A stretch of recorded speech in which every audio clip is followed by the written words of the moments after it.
Governor Bill Haslam, thank you for joining us for a Zoom leadership discussion today. Well, thanks. I've heard a lot about you and your group, and I'm looking forward to having a fun discussion. So we're thrilled that we've got your book, Faithful Presence, and we're fascinated by what you've written and eager to talk about it. And let's just jump right into it. When I think about religion, my mind goes to love thy neighbor, turn the other cheek, let he who is without sin cast the first stone, which are wonderful ways to live your life. And they resemble in no way whatsoever American politics today. In fact, they seem the exact opposite of what you'd see on cable or otherwise. And it makes me wonder, do you think religious leaders, are they teaching the wrong things, or are flocks not following them, and why? Yeah, it's a great question. It's part of the reason I wrote the book. So my view is what's happened is with the incredible polarization of the country and the culture wars added on as part of that, that what's happened is we've people in the faith realm have said there's so much at stake here. This matters so much that we've allowed ourselves to think we can suspend the rules when it comes to politics. We don't give ourselves that waiver on other areas. We don't say, well, in business you need to act this way unless you're getting ready to go out of business, in which case you can act unethically. Or we don't say you need to be faithful to your spouse unless the person in the cubicle next to you is really, really attractive, in which case you get a buy. But we've somehow said that on the political front. We've said there is so much at stake here that how we act doesn't matter. And I think particularly, and I'm talking particularly to people more who come from a faith perspective on my side of the aisle, the Republican, people have justified their behavior by saying these issues matter so much that we're going to focus on those issues instead of how we act. But part of my point in the book is Jesus always starts talking to the religious people. When the woman is caught in adultery, he doesn't speak to her. He talks to the religious people who dragged her in front of him. Later, he comes back to her. And my point here is, if things have gotten to this point, we should at least start with ourselves and looking at what the problem is. Well, and I wonder about that. It's religion at its best causes all of us to question how we live our lives and to become better people. But religion at its worst often gives people the sense that they're morally right and that therefore any actions are justified by their cause. I worry today that some on the right wing, who are people of faith, very much mirror to me the sort of the so-called woke left, some who believe because they are right, all of their enemies are morally wrong. And I always assumed the founders built a system predicated on compromise. Well, I think they did. I know there's several veterans of the Clinton administration here, and President Clinton was famous for saying, the subtext of the Constitution is let's make a deal. And our system was set up that way. And over time, we've made some deals that were good ones and some that weren't so good, but that's how we've traditionally moved forward. So the issue to people of faith is, given that you enter with your convictions, we all enter with our own worldviews, but given that you enter with your convictions, how do you do that in a pluralistic society where the government is not going to say any one religious view is right, or that no religious view is? So where I think we've messed up as people of faith is this: the one thing that's clear about the way that people of faith, and I'm talking specifically to people who are Christians here, is that we're supposed to act is with humility. For it repeatedly says, "For God is opposed to the proud, but gives grace to the humble." Part of being humble is realizing you might not be right. My political mentor, a lot of you will remember, was Howard Baker, Majority Leader of the Senate, Chief of Staff to Reagan, Ambassador to Japan under Bush 43. And Baker was from a small country coal mining town just north of Knoxville. And he had a saying that said, always remember the other fella might be right. Well, I would argue that's a pretty scriptural statement because it begins with this idea like that I should be humble because I've made 20 mistakes today, maybe more. And so therefore I might not have it all right when it comes to my policy as well. Not only do I love that quote on Twitter, my Twitter handle, that's the quote I have under my name. No Although way. I heard it ascribed to Lincoln. Yeah. Of course, Lincoln and Churchill, like every quote is ascribed to Lincoln and Churchill. Who knows when they are and when they're not. So I wonder, and I haven't gotten to the part, if you dive into this, how you intersect faith and the high secularization of society today. When you take a look at Pew and other data, we're at a low point of Americans who regularly attend church. And this is every church, not just evangelical. It's of all sorts. And I'm trying to figure out whether how much, and it's a 50-year trend. This, Trump is a symptom. He is not a cause here. And I'm trying to figure out if the mystical faith believer line is going down and the scientific secular line is going up because of the nature of modern life, or is it reflecting politics? What's your take on that trend? Yeah, it's such a great question. So the data is actually this. It's actually really fascinating. Gallup first started surveying people to say, are you a member of a religious religious congregation, a church, a temple, mosque? And they started that in 1937. So think FDR, pre-war, okay. The number was 72, 73%. It stayed there with some little bumps up until 2000. So W is elected. And so think about FDR to George W. It stays in somewhere in the 69 to 73 range. Today it's at 47. So we basically, for what's that math, for 63 years stay the same, and then in 20 years lose 23 percentage points. So my view is several things are going on there. One is just a cultural change. In those days, when my dad was starting work, he said the second question people asked after where do you work is, where do you go to church? And that was a cultural impact more than anything.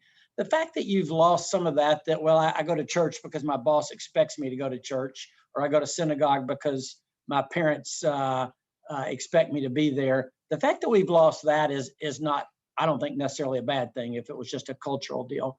So I think that's one of the reasons. Second is, I think there's a lot of people, and again, I'm going to point mainly to people on my side of the aisle, because politics have been, because religion has been so identified with a political viewpoint, particularly for people from a conservative stance. A lot of folks, particularly younger people, have said, if that's the deal, I don't want any part of religion because that's not what my politics are. And so I think, and again, I'm pointing mainly to folks who vote like I do. We've lost a lot of people for that reason. I think, the third thing is, it's a little bit different today. Like I said, for a lot of people, maybe they go to a large non-denominational church. They don't consider themselves a member there. They go regularly, whereas before their parents went to First Baptist or Second Methodist or whatever it was. Now they go to Fellowship Church, and they may or may not consider themselves a member. So I think it's a little bit of all of that that's happening, Bruce, as well as just an increasingly secular society that tends to focus a little less on the sacred and spiritual. So I hadn't seen the around 2000 as the inflection point, which is fascinating because that's also when the internet meaningfully became a societal thing.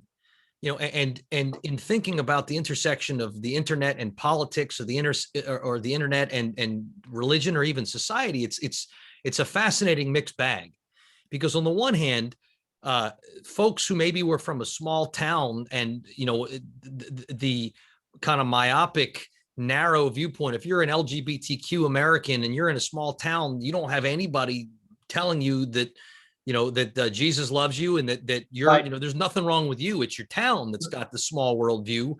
And so the ability to connect to communities that are supportive and that maybe you're interested in a career in science, there's nobody in your little high school who did it. Now you find them. But the flip side is the church that you went to growing up was probably a church that was not nearly as as narrow from a socioeconomic perspective, from a career perspective, and so church was one of those great institutions that brought Americans of all walks of life together. Although probably failed in race, but otherwise was pretty homogenizing. And I wonder where you think the internet's impact has been in this. Yeah, I think it's I'd say partly the internet, and partly, unfortunately, as we know, we all have tended to live close to and worship with and socialize more and more with people who think like we do. And we're seeing that everywhere. And so I think there's no doubt that the fact that our churches don't represent a very diverse group of people, whether it be racially or economically, has definitely contributed to that, where people look around and go, well, again, I'm not sure I fit here. And again, that's why when I wrote the book, I started with the church. Like we need to look and say, what are those things that we're doing that are driving people away? Did you always plan to write this book, or was there an aha moment when you said, I got to write this book? I know I did not. And even after I was out and finished, I wasn't thinking, oh, for sure, I'm going to write a book. I think, but it was influenced by this. You see this, not telling about this incredible polarization. And I realized that people of faith, rather than making it better, in most cases, are making it worse. And, Jesus' words in the Sermon on the Mount where he talks about, in those days, salt was a preservative. So if the meat's going bad, it's not the meat's fault, it's the salt's fault. The salt being that was supposed to, keep the meat fresh. And the point that occurred to me is, unfortunately, the church is making things worse in this polarization when we should be the ones preserving the culture and making it better. And I noticed that people of faith didn't act any different than people who were outside of any faith. So they were just as likely to be hateful on the internet. They were just as likely to hide behind the anonymity of social media to say things they would never say in person. And they were, maybe most disturbingly, we were just as likely to enter into the public square with a mentality of my goal here is to win, not to get to the best decision. And I would argue we all, but particularly people of faith, our motive in entering the public square should be, how do we get to the best decision? When you think of your target audience, do you think of it's more leaders of faith or more leaders of politics? Well, I actually wrote it more, like I said, mostly to people of faith in terms of how should we look at the political arena? What should be the approach? Because there's some who'd say, as a person of faith, you should just ignore it. Jesus pretty much ignored Herod and Pilate and everybody else the whole time he was alive. We should just ignore it. And others that have literally taken their identity, and I think losing an election would be worse to them than losing their God, even though they call themselves a person of faith. And so what I'm trying to say is, what would a right approach to the public, what would a faithful approach to the public square look like?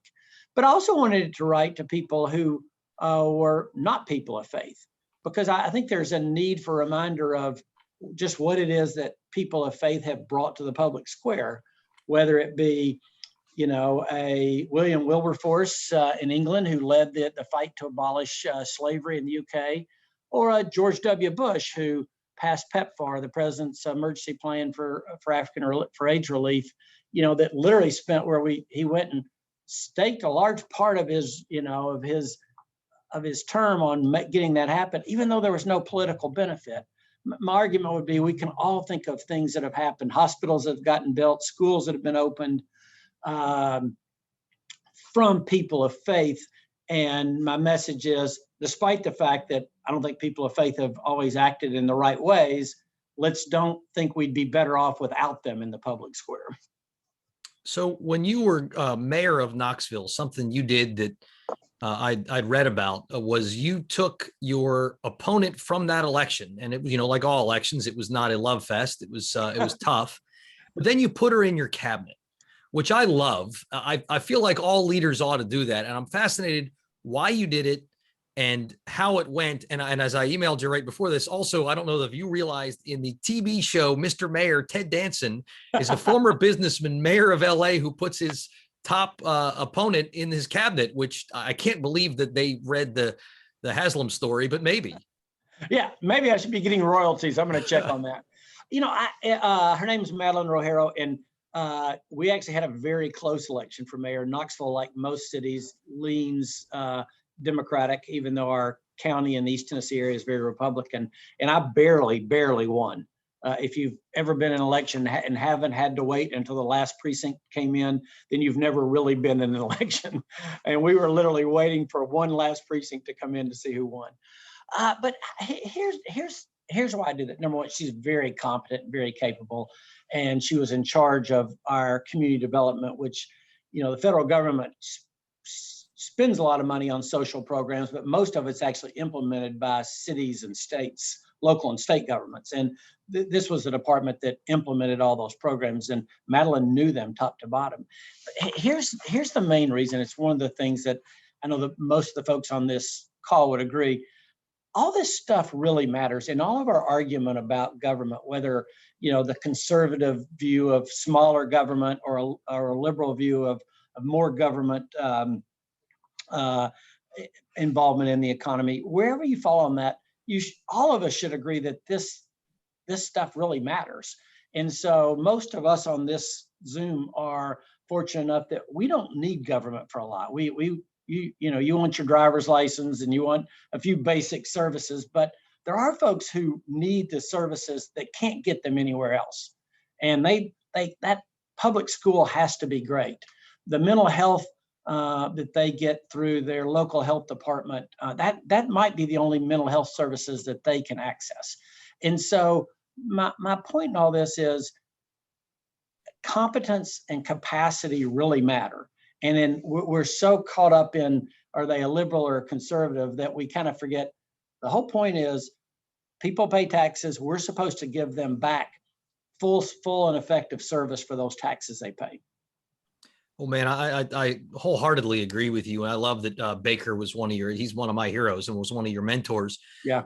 It makes me wonder if we took Howard Baker and he was running today, would he play to the world that we're in, or would he stay true to who he is? And if the latter, would he have any chance in the primary? Because I thought Bob Corker was a pretty darn good senator, and I got the impression he just decided that he didn't want to bend to the way the modern GOP has become. You know, you and I are Reagan Republican mindset of the other side is the loyal opposition. They're not a threat to the way of life. But I'm wondering, is there room for that? Well, I'll give an honest answer. It's a great question. And regarding what would Howard Baker do, my sense is while he would adapt to the current environment, he wouldn't change who he is. That the very best people learn to wear their own clothes or not go into the action. And I think Howard would have done that. And I think he would have quoted a Reagan who said, hey, if I can get 80% of what I want, that's a lot. And the folks who want to remain 100% pure and go off the cliff with their flag flying would say that you're wasting your opportunity here. So, I mean, I think what I hear the sub question being kind of, how did the Republican Party change so much? How did we go from Reagan in 80 to Trump in 2016, which is a long move. I guess I'd make 2 or 3 observations. One, turns out there's a lot fewer fiscal conservatives than we thought there were. Like I said, we've always been the ones that, hey, we're the ones that care about debt and deficits, et cetera. And we hadn't exactly done our best when we've had the keys to the car. I think the second thing is what happened is, as the world changed between 80 and 2016, due to technical advances, due to globalization, just a large chunk of the country that felt left behind. And those folks they would call me a business Republican, and they looked at business Republicans and said, well, you don't care about me because, the globalization helps business, and the technical advances mean you need fewer workers. And there was a sense, okay, well, the business Republicans left us behind. And they looked at the Democrats and said, you all are talking about who uses which bathroom, and that's not on my radar screen. We're not talking about that around our dinner table at home. And Trump had the marketing sense to come in and see this huge swath of the country that nobody was, paying attention to. And he's, if nothing else, he's a master at knowing which buttons to push. And he came in and knew how to push those buttons in a way that was very, very effective. And so I guess I'd make, I'd wrap all that up or close the circle by saying, like I said, number one, turns out that there's not that many people who are as ideologically set about certain principles as we might wish they were. There's some of particularly the lower propensity voters that Trump was able to turn out that didn't traditionally vote for the party, who, if you look at surveys, are very non-ideological. There's just a few gut issues they care about. And so in any election, you make the decision, am I going to try to persuade some of the other side or double down on getting my voters there? And Trump decided to double down on getting his voters there, and it worked in 16 and didn't work in 20. Well, if you can find another Howard Baker, I'd love to see him or her. If it's a woman, that'd be great too.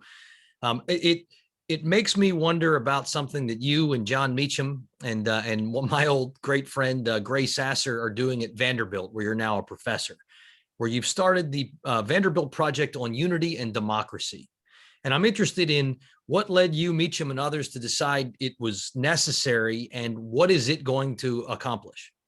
Yeah, well, first, John and I have a third chair, Summer Ali, who has a long history of working with groups who are kind of at odds and at each other's throats. Here's, in the simplest language, it's this, and it's where somebody like Meacham is terrific because of his historical knowledge, is can we remind people how we solved hard problems in the past? I mean, we won the Cold War. We built the interstate system. We put Social Security in place. We've done hard things in the past, but I think people have lost the memory of that, or at least lost the ability that we know how to do it. And I think the idea was, how do we remind people how we've done hard things in the past? And then number two, how do we have hard conversations about difficult issues that split the country, but in a way that could potentially change the conversation. So we're not under any illusion that the Vanderbilt Project is going to single-handedly turn things around. But my view, and a lot of the folks on this call or this Zoom were part of that happening. When we won the Cold War and the Berlin Wall came down, I remember being there about a year later, and somebody had painted on the wall, when a lot of small people do a lot of little things in a lot of little ways, big change happens. And so I think John and Summer and Gray and I view this as that. This can be one potential brick that can maybe build a wall towards starting a foundation. Well, that's great work, and I expect, in collaboration with the executive director there, Gray Sasser, to share with the folks who regularly attend these conversations more about what you're doing and what you hope to accomplish. Let me turn to a few remaining questions. First, when you were growing up, you had thought you were going to go into seminary. Yeah. You ultimately entered business and politics and were wildly successful there. You now have 10 grandchildren, so that's awesome. Congratulations. When you're talking to them, they're a little young now, but as they get older, they're going to ask your thoughts about kind of making their way in the world. I'm interested in the careers and the studies that you might recommend, assuming they want your advice. Obviously, you'd like them to pursue what they'd want to pursue. And the corollary to that I've asked a lot of guests, if you were starting over, what would you do different and how would you do it different? Yeah, so I'll start with what would I do differently. My kind of regret occupationally is, if I could do things over again, I would actually serve a period of time in the military. It's a regret that I have that I didn't do that. And part of being governor and have been able to work with the National Guard and seeing things, it just kind of, again, if I could go back, I probably would try to apply to one of the service academies. If there was some way they slipped up and let me in, that's one of the things I would do differently. It's like I said, it's one of the big regrets. For my grandkids, you met your wife at Emory, so let's not undo that. exactly that at the end, all things work together for good. Uh, but I think the thing that I would, and I'm just hoping my grandchildren care what this old man thinks, when they get to an age of making decisions. I think the thing I would tell them is this: there's a writer philosopher named Frederick Buechner, and Buechner's quote is, "Calling is when your greatest desire meets the world's greatest need." And so I think what all of us want to make a difference of some type, right? And I don't think that has to happen in government or a social service agency. It can happen in business or medicine or educate. It can happen in lots of places. But I would say, well, what is it that gets your heart excited? And is there a place where it intersects with something the world needs? And I'd encourage them to pursue that. I was going to go to seminary. My dad said, if you're going to do, and I was actually going to teach in high school for 3 years. My dad said, hey, why don't you come work for us for 2 or 3 years? You'll get to know the business world. That way, if you do end up in a church, you'll at least have some identification with business. I came for 2 or 3. The business kind of took off directly after that. That was not a cause and effect. I just happened to have come then. And I liked it. And so I ended up staying 20 plus years and decided that being in a church was not the right setting for me. But I always had this sense in the back of my mind, this is not what I'm going to do with the rest of my life. And, when you talked about Bob Corker earlier, Corker had just been elected mayor of Chattanooga. And I was shocked, like, why would anybody want to be a mayor, Bob? Bob and my brother and Bob were college roommates. And so I'd known him since I was 14 years old or 15 years old. And why would anybody want to be a mayor? And he and I went on a 20-mile bike ride, and I left thinking there's no way I'd ever run for office. And came back thinking, I'm going to talk to Chrissy about running for mayor. And I'm just thrilled I did. For me, it was where kind of my skill set met something that the world needed. And like I said, there might be a better job than being mayor of your hometown or governor of your own state, but I haven't seen it yet. Yeah, we had General McChrystal do one of these with us about a year ago, and he and I were talking, and if you could do one thing, you could change one thing. His big thing's national service. And military, of course, is necessary and great, but there's so many ways you can serve your community. And I sometimes wonder whether, the best service program in my mind would do something for those who are leaving high school at the start of their lives. And if there's a way to marry them with those who've had successful careers or those who are older, who are looking to give back, because it does, you're idealistic and want to do great things when you're young. And then as you get older, you start recognizing that what David Brooks might talk about, the eulogy virtues matter a lot more than the resume virtues, and you want to do something with purpose. Right. 100%. So again, like I said, that if I could go back and do that, and I actually kind of like the whole mandatory service of some type, either military or social or something. I mean, if you ask kind of what's changed about the world and why do we have less religious attendance, et cetera, I personally think we've become a lot more self-centered. And the value is in self-actualization, being my best me. I mean, you hear a lot of language from teenagers and 20-somethings today about you need to be your best you. I think there's too much about self-actualization and not enough about self-sacrifice. And we'd be better as a country if we could kind of focus a little less on ourselves and a little bit more on, well, how can I help? Robert Putnam wrote a book, if you haven't read it, that's worth looking at, called The Upswing, talking about his hope that we're returning to a collective we society more than the I society of the 70s, 80s, and 90s. So just a couple more here. We've been through a pretty extraordinary 18 months as a nation, as a world. Yeah. You've been for a long time now a leader, and you've been a keen observer of leaders. And I'm interested, whose leadership could be local level, could be national or international level, could be business. Over the last 18 months, who's really impressed you as an effective leader? Yeah, it's a great question. So you have to ask that question, obviously, in light of the pandemic and how we reacted and did on that. I'm going to be fairly broad here. I give almost all leaders a pass for the first 3 months because we didn't know what we were dealing with. And so whether you were a health professional, a political leader, a business leader, the first 3 months, the ground was shifting and nobody really knew. So I kind of, anything anybody said or did in the first 3 months, I would give them a pass for. But after that, we started to learn, and I just don't think many people did a very good job of that anywhere along the spectrum, except you have to be, and this sounds like something like you'd say if you're running for office, but I really mean it. You have to be impressed with the people who just showed up and did their job every day. Our family's in the truck stop business. We have 500 truck stops all over the country. Well, when COVID hit, you couldn't say, well, I'm gonna stay home and work from home. We have cashiers and folks who clean bathrooms and showers and stock shelves, et cetera. We're literally open 24 hours a day, 365 days a year, and never close, period. And so you can't help but be impressed with the folks that just every day kept coming to work, like where the rest of us were afraid to leave our homes. They were showing up at 8 a.m. or 8 p.m. and working until, working their 8-hour shift. And so you can't help but be that, or where the frontline healthcare personnel be impressed with how everyday people who had to keep showing up kept doing that.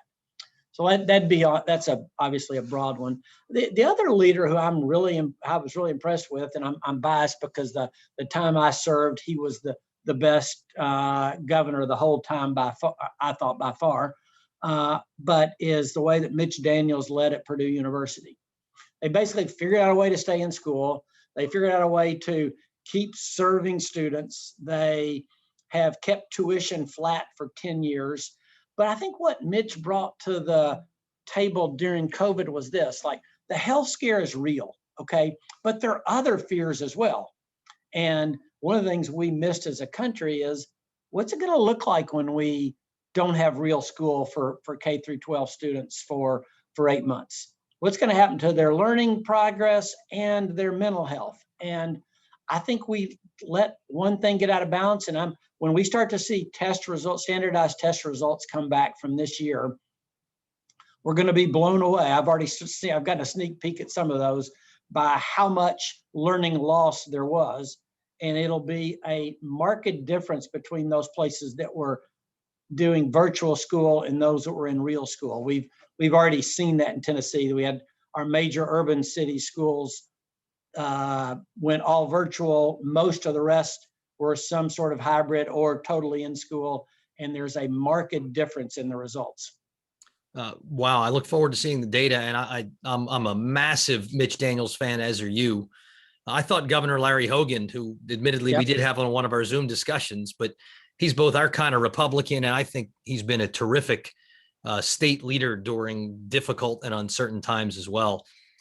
Two final questions for you, if I can. One, in terms of our politics, how do you think we might fix things? We had Catherine Gale, who wrote a great book, The Politics Industry, on talking about her book, and her sense is politics aren't broken. They're working the way the system's designed. We've got to change the system, or else we'll just keep getting more of the same. I'm interested in your thoughts.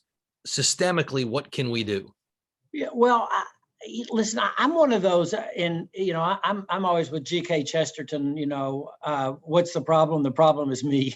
We all start. Even though I wrote this book on here's how we should act in the public square, I still find myself getting mad when somebody on TV is espousing a view that I think is wrong, or when the wrong person in my mind wins an election. So I mean, honestly, it sounds simplistic and easy, but start with ourselves in our conversations, and start with bringing two things to our public discussions. One, a sense of humility. I might be wrong. And then number two, what's the best answer here?